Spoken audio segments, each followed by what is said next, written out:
Mr. Professor, thanks for being here. You're very welcome. I'm happy to be here. You've been a psychologist and a hostage negotiator for 40 years Yes. for the military, the police, and international organizations all around the world. Yes.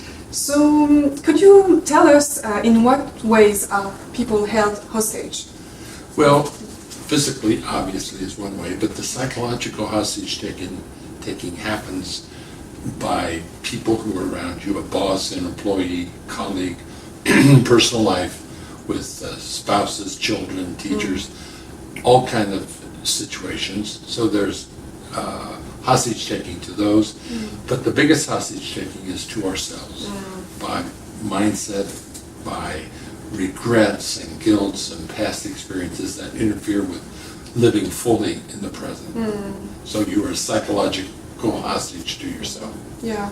And why is it important for leaders to have this hostage-free state of mind? Because when a leader is held hostage psychologically, they lose that sense of powerfulness. They lose that sense of empowerment. And so they feel helpless, and that's a sign of hostage taking, psychological, and powerless. And as a result, they will activate the fight-flight reflex. So they'll either become more aggressive or they'll withdraw, avoid conflicts, and it is interfering with their effectiveness.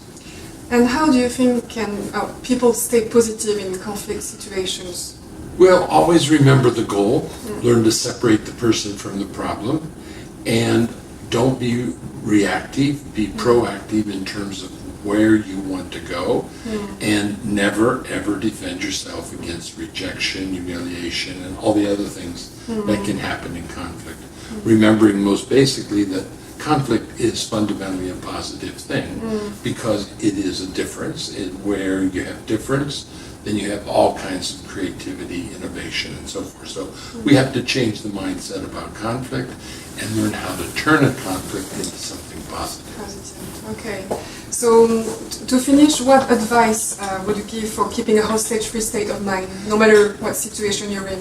It's about self-leadership, leading yourself, using your mind's eye to focus on playing to win, focus on taking the right risk at the right time, thinking about the goal and not being held hostage to something that is out of your control.